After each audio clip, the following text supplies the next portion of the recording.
अस्सलाम वालेकुम रहमतुल्लाहि बरकातहू। Welcome again to our YouTube channel Teachers Gyan. मैं शेख इमरान अहमद हाजिर हूँ फिर एक नए वीडियो के साथ।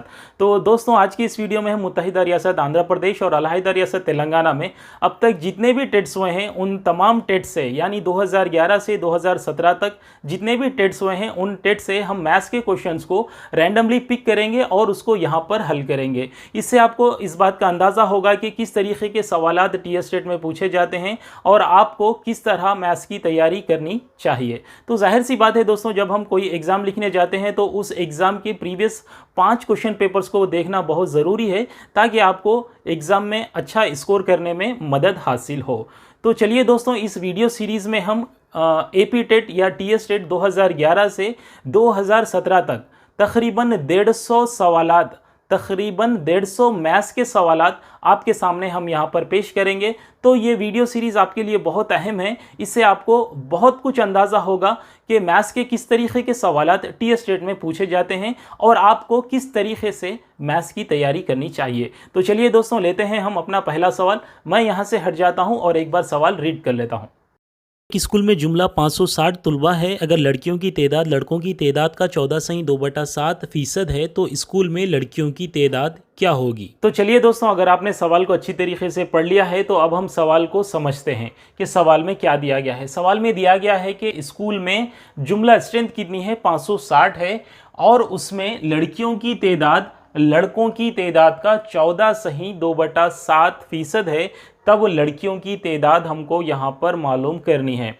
तो सबसे पहली बात, यहाँ पर अक्सर उम्मीदवार ये गलती कर बैठते हैं। यहाँ पर जो लड़कों की तादाद का फीसद जो दिया गया है, यहाँ पर वो क्या करते हैं, टोटल का इतना फीसद मालूम करते हैं और उसको ये समझ लेते हैं कि वो लड़कों की तादाद है। लेकिन सवाल में ऐसा नहीं दिया गया है। आप सवाल को अच्छी तरीके से समझिए। सवाल में दिया गया है कि अगर लड़कियों की तादाद लड़कों की तादाद का 14.2/7% है तब लड़कियों की तादाद यहाँ पर आपको मालूम करना है। इसका मतलब ये है कि लड़कों की जो भी तादाद होगी, 200, 300, 400, जो भी लड़कों की तादाद होगी उसका इतना फीसद जो होगा वो लड़कियों की तादाद होगी। तो इसका मतलब ये है, आप इसको ऐसे ना समझें कि ये जो फीसद है वो लड़कों का फीसद है। आप टोटल का इतना फीसद मालूम करके इसको ये नहीं कह सकते कि ये लड़कों का फीसद है। तो चलिए, एक बात क्लियर हो चुकी है।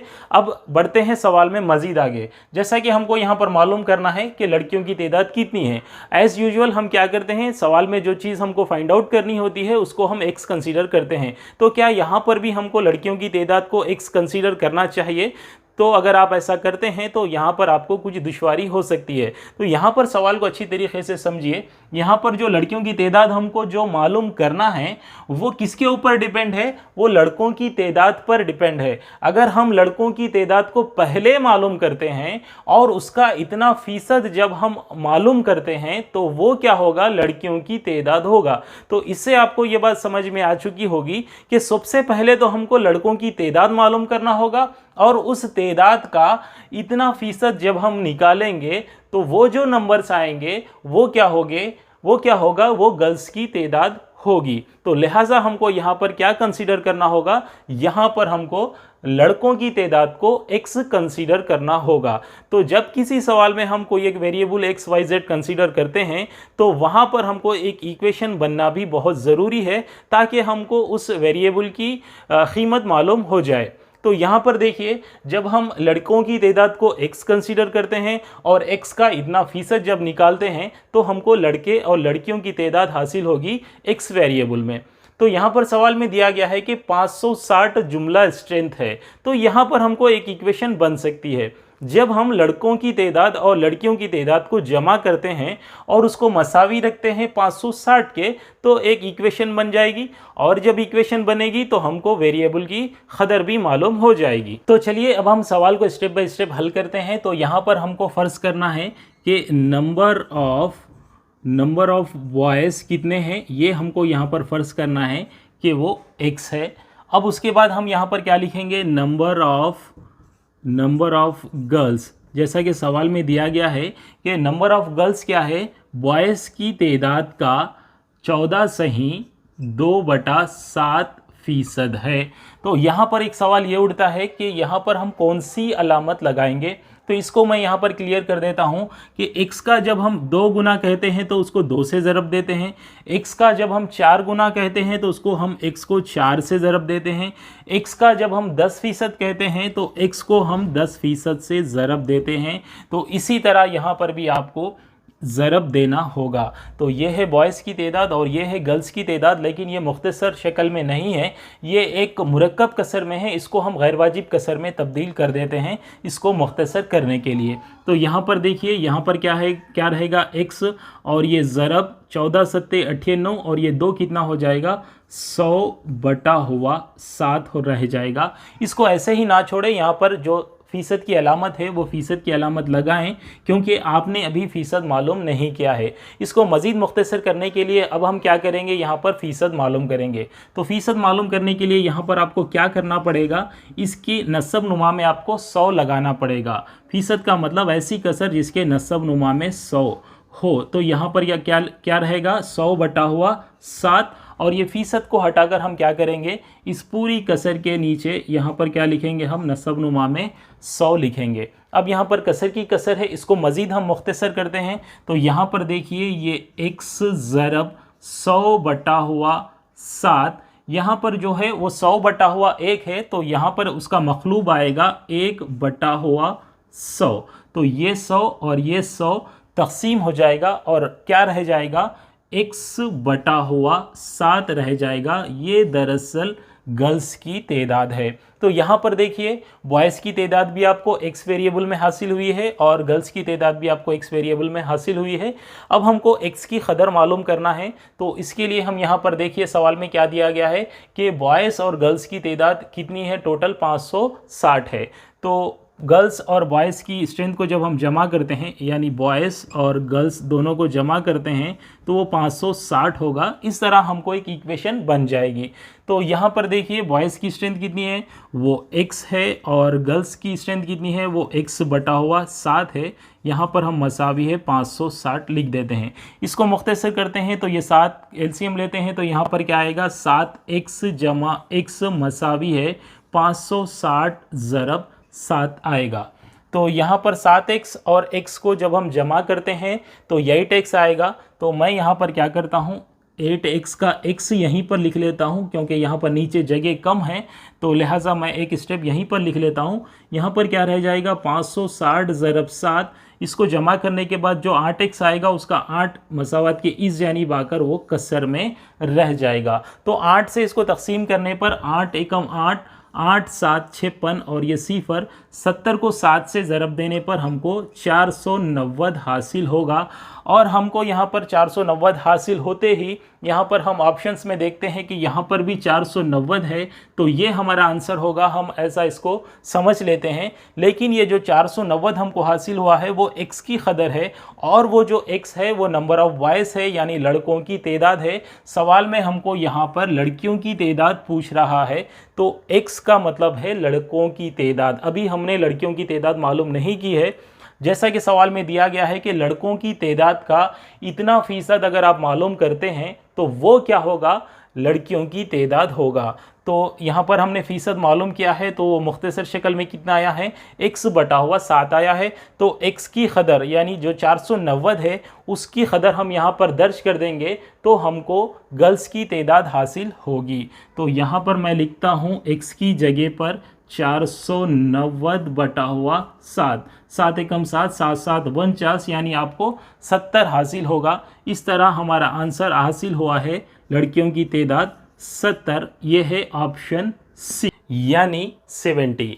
तो दोस्तों ये था पहला सवाल। अब बढ़ते हैं अगले सवाल की तरफ। तो दोस्तों इस वीडियो का जो दूसरा सवाल है वो टी स्टेट 2017 से लिया गया है। तो सवाल इस तरीके से पूछा गया था कि एक अदद का 50% का 50% अगर 50 हो तब वो अदद क्या होगा। इसके लिए ऑप्शंस दिए गए थे 300, 400, 200 और 100, और ये सवाल टी स्टेट 2017 में पूछा गया था। तो मैं समझता हूँ कि ये सवाल आपको भी आसान लगा होगा और हम इस सवाल को ज़बानी भी हल कर सकते हैं। इसके लिए हमको पेन पेपर लेने की कोई ज़रूरत नहीं है। तो चलिए हम इसको समझते हुए बिना पेन पेपर के हल करने की कोशिश करेंगे, फिर उसके बाद हम इसको रिवायती तरीके से किस तरह हल किया जा सकता है वो भी देखेंगे। तो सवाल को समझिए कि एक अदद है जो हमको मालूम करना है, वो अदद का 50%, 50% मतलब आधा। तो जो अदद हमको मालूम करना है उसका आधा और उस आधे का मज़ीद 50% यानी और आधा, आधे का आधा। जो अदद हमको मालूम करना है उस अदद के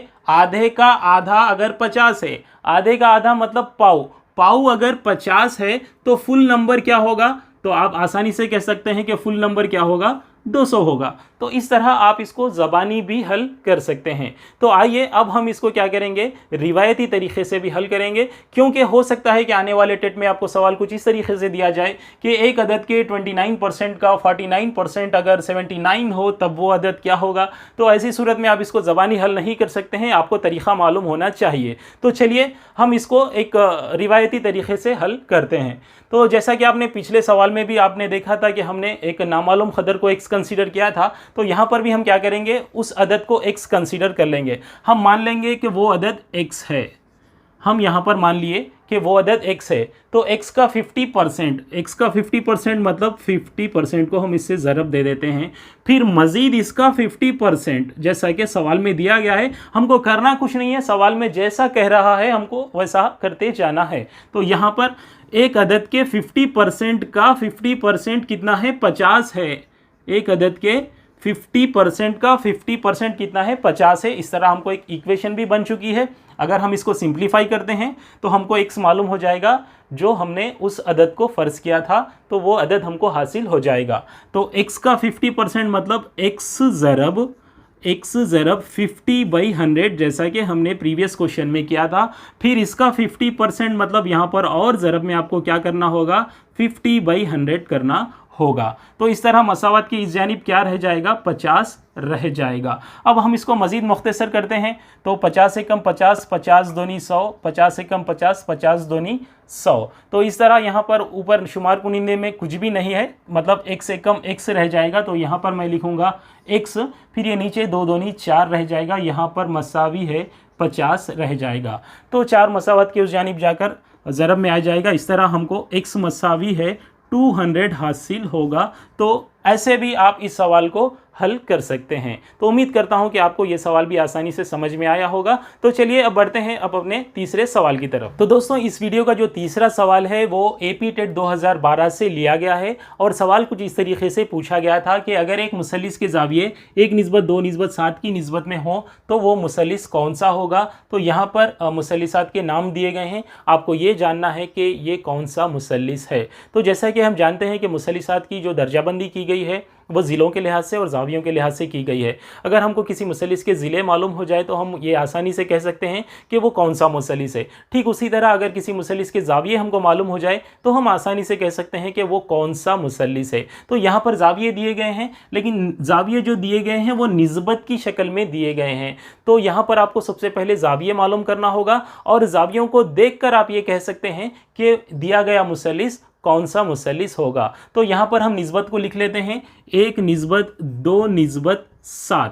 तो ज़ाविये अगर निस्बत में दिया जाए तो आपको ज़ाविये किस तरह मालूम करना है ये आप शायद हमारे पिछले वीडियोस में आपने देखा होगा। अगर आपने नहीं देखा हो तो आप हमारी निस्बत की सीरीज़ में जाकर आप देख सकते हैं। तो चलिए सबसे पहले हम इस सवाल को समझते हुए हल करते हैं, उसके बाद हम इसको रिवायती तरीके से हल करते हैं। तो देखिए यहाँ पर दिया गया है कि ये जो मुसल्लिस है उस मुसल्लिस का पहला जो ज़ाविया है वो एक हिस्सा है और दूसरा जो ज़ाविया है वो कुल हिस्सों में से 2 हिस्से हैं और ये जो तीसरा जो ज़ाविया है वो कुल हिस्सों में से इसके 7 शेयर्स है। तो देखिए दोस्तों यहाँ पर सबसे पहले हमको तो ये मालूम करना होगा कि इस मुसल्लिस का एक हिस्सा मतलब कितना। एक हिस्सा मतलब अगर वो 10 है तो यहाँ पर ये 10 हो जाएगा, ये 20 हो जाएगा और ये 70 हो जाएगा। इस तरह से हम आसानी से मालूम कर सकते हैं। तो जैसा कि हम जानते हैं कि एक मुसल्लिस में जुमला जो ज़ाविये होते हैं वो 180 दर्जे होते हैं। तो यहाँ पर इसके जो शेयर्स है वो टोटल कितने हैं,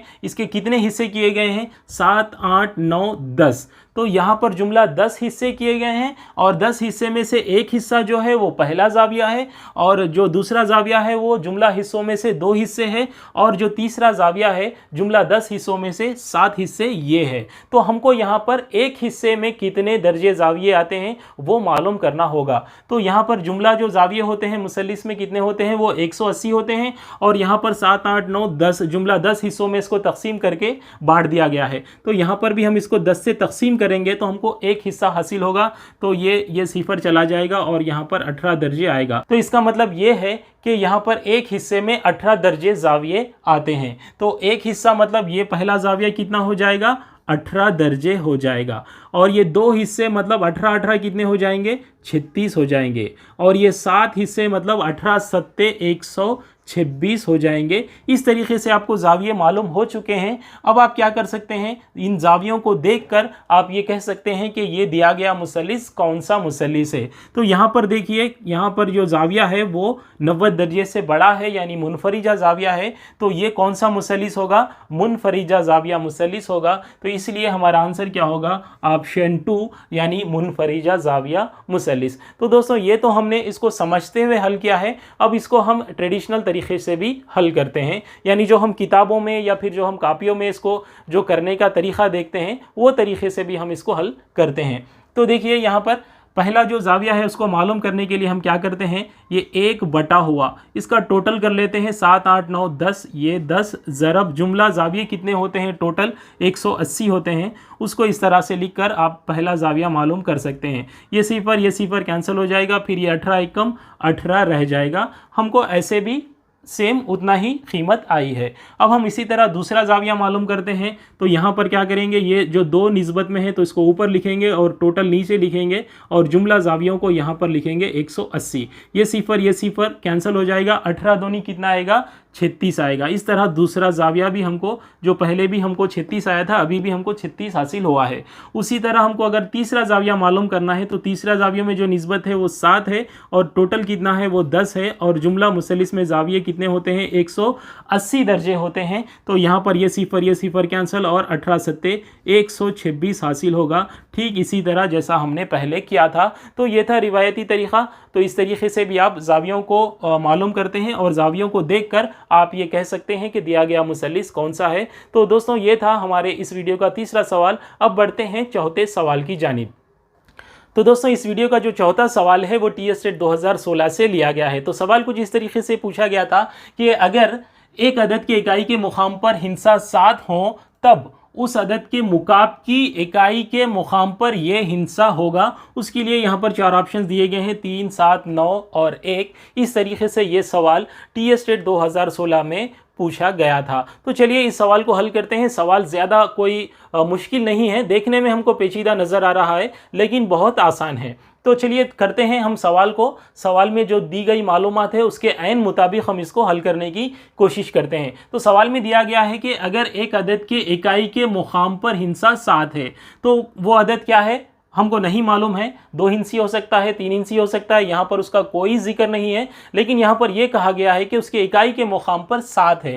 तो मैं यहाँ पर एक 2 हिंसी अदद फ़र्ज़ कर लेता हूँ कि कुछ भी है, उसके दहाई के मुकाम पर क्या है नहीं मालूम, इसलिए मैं इसको यहाँ पर ब्लैंक रखता हूँ। और यहाँ पर दिया गया है कि इकाई के मुकाम पर 7 है, तो मैं यहाँ पर इकाई के मुकाम पर 7 रख लेता हूँ। दहाई के मुकाम पर कुछ भी हो सकता है, सैकड़े के मुकाम पर भी कुछ भी हो सकता है, लेकिन मैं यहाँ पर 2 हिंसी अदद लेते हुए इसको हल करूँगा क्योंकि हमको यहाँ पर इकाई से मतलब है और हासिल होने वाले अदद में भी हमको उसमें भी इकाई से मतलब है, क्योंकि यहाँ पर भी ये पूछ रहा है कि उस अदद के मुकाब के इकाई के मुकाम पर क्या होगा। तो यहाँ पर एक अदद है, उसके इकाई के मुकाम पर 7 है जैसा कि सवाल में दिया गया है। तो इस अदद के मुकाब से मतलब होता है उसकी क़ुव्वत 3 यानी उसका क्यूब, यानी उस अदद को जब हम 3 बार लगातार ज़रब देते हैं तो जो हासिल ज़रब में अदद जो हमको हासिल होगा उसके इकाई के मुकाम पर क्या होगा, ये यहाँ पर हमको सवाल में पूछ रहा है। तो यहाँ पर भी हम इस अदद को क्या करेंगे, लगातार 3 बार हम इसको ज़रब देंगे ताकि हमको इसका मुकाब हासिल हो। अगर उसका मुकाब हासिल हो गया तो हम वहाँ पर ये देखेंगे कि उसकी इकाई के मुकाम पर कौन सा हिंसा है।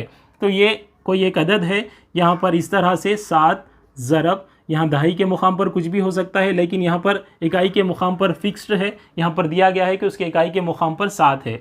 और यहाँ पर हम फिर एक बार इसको ज़रब देंगे, दहाई के मुकाम पर कुछ भी हो सकता है, यहाँ पर इकाई के मुकाम पर 7 है। तो इस अदद को मैं 3 बार ज़रब देता हूँ ताकि मुझे मुकाब हासिल हो। मैं यहाँ पर 2 हिंसी अदद लिया हूँ, तो आप 3 हिंसी 4 हिंसी कुछ भी लीजिए, हमको उससे मतलब नहीं है, हमको सिर्फ इकाई से मतलब है, हम इकाई को देखेंगे। तो जैसा कि जब हम एक अदद को ज़रब देते हैं तो इकाई को इकाई से ही ज़रब देते हैं। तो यहाँ पर 7 को 7 से ज़रब देंगे तो हमको क्या हासिल होगा, 49 हासिल होगा, 7 7 49। और ये जो 4 है वो दहाई के लिए हासिले के तौर पर जाएगा, तो इससे हमको कोई मतलब नहीं है, इससे हमको क्या होगा ये क्या नहीं होगा इसको हमको देखना नहीं है। लेकिन जब हम इसको 2 बार ज़रब देते हैं तो इकाई के मुकाम पर क्या हासिल होगा, 9 हासिल होगा। अब ये हासिल ज़रब को मज़ीद हम उसी अदद से ज़रब देंगे तो यहाँ पर इस तरह होगा। तो हासिल ज़रब 2 बार ज़रब देने के बाद जो हासिल ज़रब आया है उसके इकाई के मुकाम पर 9 है और इस अदद के इकाई के मुकाम पर 7 है। फिर हम इकाई के मुकाम को इकाई के मुकाम से ज़रब देते हैं तो यहाँ पर 7 9 63 होगा। तो इस तरीके से यहाँ पर हमको इकाई के मुकाम पर 3 हासिल होगा और ये जो 6 होगा वो हासिले में जाएगा, उससे हमको कुछ भी मतलब नहीं है, यहाँ पर कुछ भी आ सकता है। लेकिन यहाँ पर हमको इकाई से मतलब है क्योंकि मुकाब में इकाई के मुकाम पर कौन सा हिंसा होगा